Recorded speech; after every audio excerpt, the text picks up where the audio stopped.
if only you hadn't looked back. Though it was autumn, the day had seemed long, and the brief walk toward home short.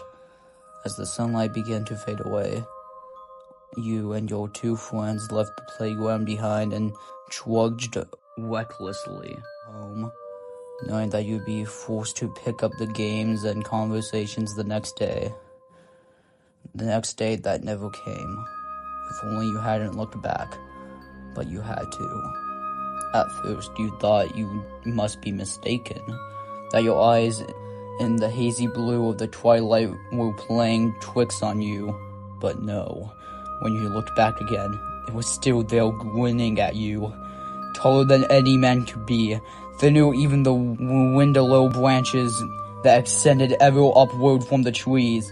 He loomed in the distance, like the shadow of some horrible dark truth, and you knew instantly that you had to look away, that if you didn't tear your eyes from the blank, featureless face, then soon the blank would wash over you, become you, and you would walk slowly but surely, as if pulled by some magnetic force, toward him, though you feared him, though you were scared of his unnatural height, the aching blank whiteness of his face, the arms that seemed to stretch towards you, and the slithering tentacles behind. You turned, squaring up your eyes, willing yourself not to look, not to see, not to give in and go to him. You screamed to the others, telling them the same, telling them not to look. But as you open your eyes, you realize they already looked. They were already gone. They all ran away from the park, and the man just stood there grinning.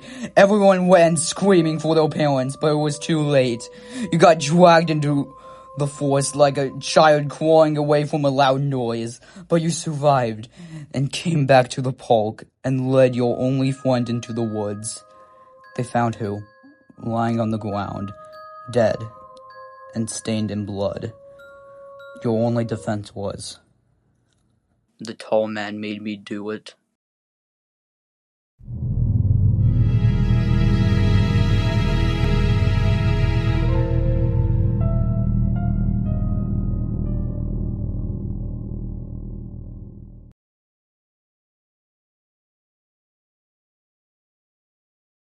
Lauren wakes up with a text message from her best friend Kate saying, "Come find me." Lauren says, "What the hell?" She rubbed her eyes inside, and another message popped up. It was a location ping. She got out of bed and grabbed her film camera and coat, then began her walk down to the forest. She sees a drawing of a tall, pale man on a tree. Creepy much? She takes the photo and films it, and continues walking, but the road is blocked off by a fallen tree. Fuck. She now has to leave her car and walk further into the woods. She sees Kate's house up ahead and finds the door wide open. That's weird. She goes inside the house and sees a whistle, broken glass, and drawn pictures of a tall man wearing a black suit and red tie. Oh shit, I need to find Kate. She screams. She runs out of the house and into the woods, but her camera glitches. The hell? She doesn't seem to care and goes into their shed. She finds a message written in blood. It's him, not me. She lets out a blood-curdling scream, but then runs into someone from behind. She screams as she sees a white, pale face grinning at her, and then the lights go out.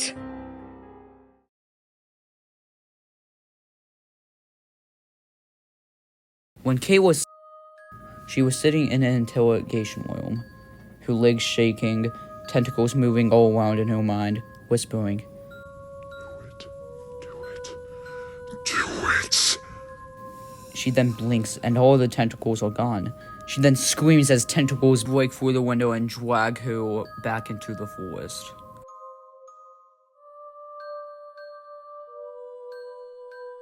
Lauren wakes up in the woods, seeing her camera on the ground and picking it up. She sees that it is on half battery now. What the hell happened last night? Was that all just a nightmare? She muses out loud. She walks on and finds a broken down and burnt to pieces house. I don't remember any of this. I can't think. It hurts. She walks inside the broken down building with a camera in hand and finds a burnt note saying,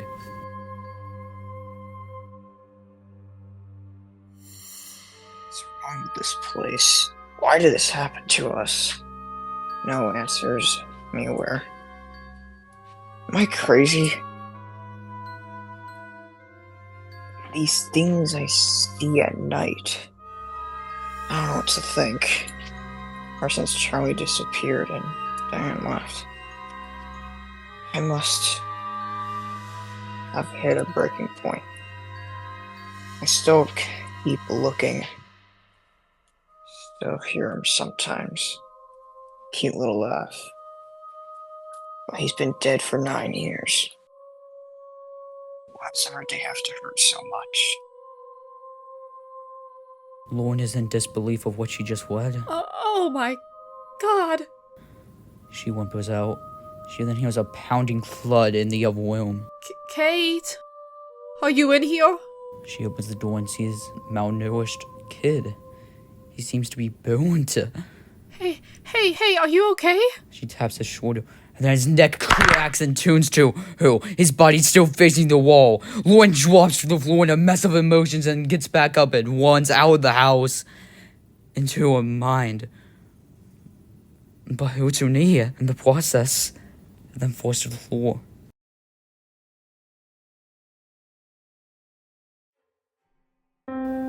Lauren takes out a medkit from her bag, and while she's wrapping her leg up, a shadow runs by. Lauren looks up. She stands up and sees a girl with long, greasy black hair. She thinks and remembers that Kate has black hair. Kate! I've been looking all over for you. She runs up to give her a hug, but something isn't right. She isn't reacting. Lauren's voice turns into a cold cry. Kate? Kate's head looks back at her. It was definitely her, but her face. Her face was covered in dirt and maggots, and her eyes were as wide as any human could possibly open. Tears streams down Lauren's face as she screams and runs away from Kay. As Kay tries to jump at her, Lauren dashes for the elevator and presses the button, and just as when Kay is inches away from the door, it shuts with a loud thud. She walks out and finds that it's nighttime again, and sees a page on a tree, again with the number 8. This means something. She takes the page off the tree and puts it in her scrapbook and continues walking, but then she sees a long shadow on the horizon. Oh shit! She runs and trips on a branch and a loud static noise plays. The man is right above her, and she screams and dashes away and goes under a call. Lauren breathes heavily as the man stalks around the corner. He then disappears. She comes out while she's hiding and takes a page off a shed and continues walking. She stumbles across 5 more pages but can't find the other.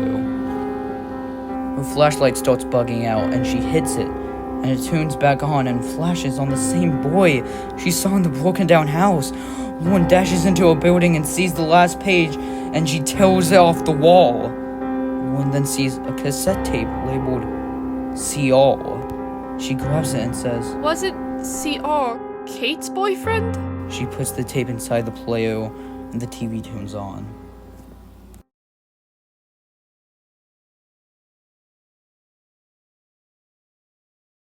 My name is Carl Ross. The date is September 19th. I'm trying to figure out what happened to the missing boy, Charlie Matheson.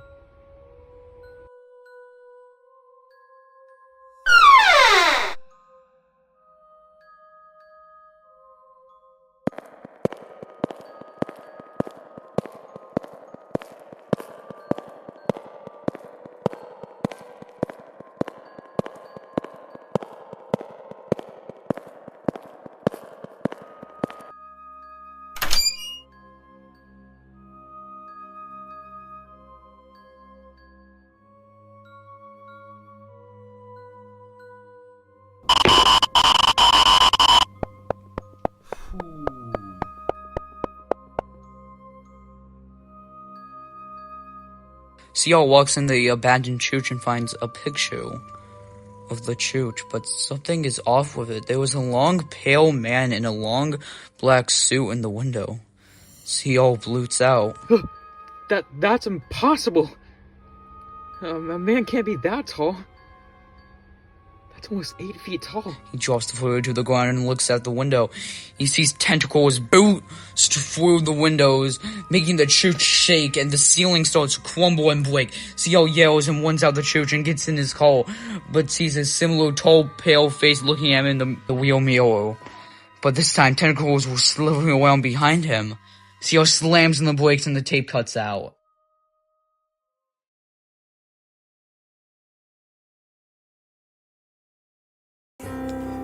After the tape, Lauren is confused and flabbergasted.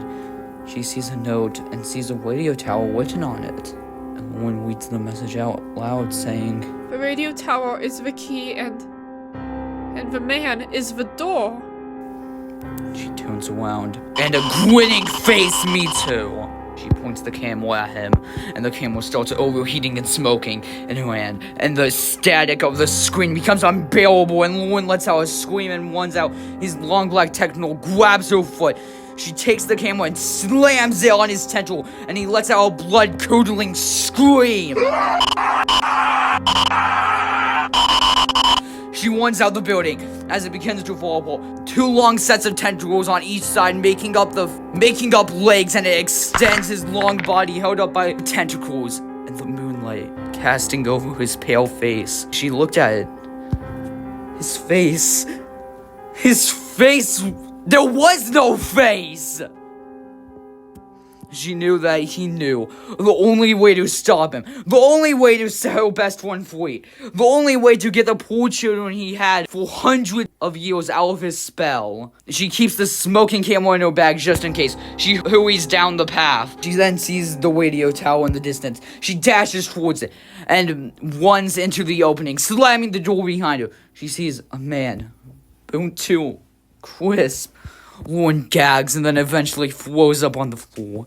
She sees a video camera laying on the ground. She picks up and plays the last recording.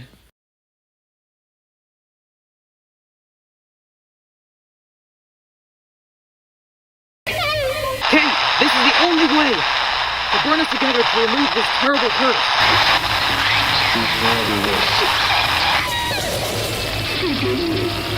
I'm so sorry.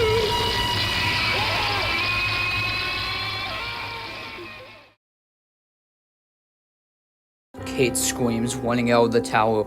Kate runs and runs and runs. She runs into the entrance of the woods and sees pages scattered across the woods. Kate takes all the pages and continues running, but then runs into a familiar, pale face. She screams, but his grinning face makes her turn into a daze. She remembers the first time she saw him in the playground, the time he dragged her into the woods. The time he made her only friend at the time, when she was 9. The times he haunted her house, but she already looked. She was already gone.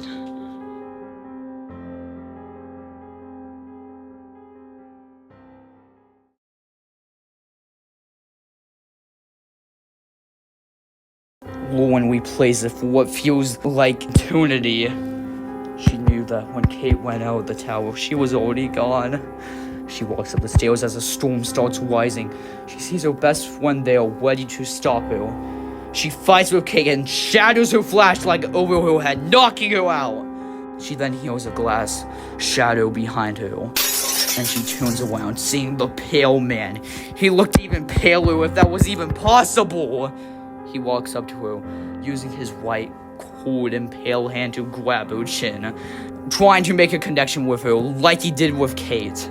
But Lauren was already one step ahead. She slammed the radio announcer button and tuned it to full volume. The pale man screams in agony, his pale hands covering his non-existent ears, and his tentacles doing the same thing. It recoils and growls, turning to ash as he starts showing his true colors and form.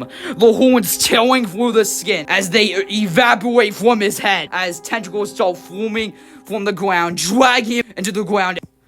as he lets out one final blood-curdling scream.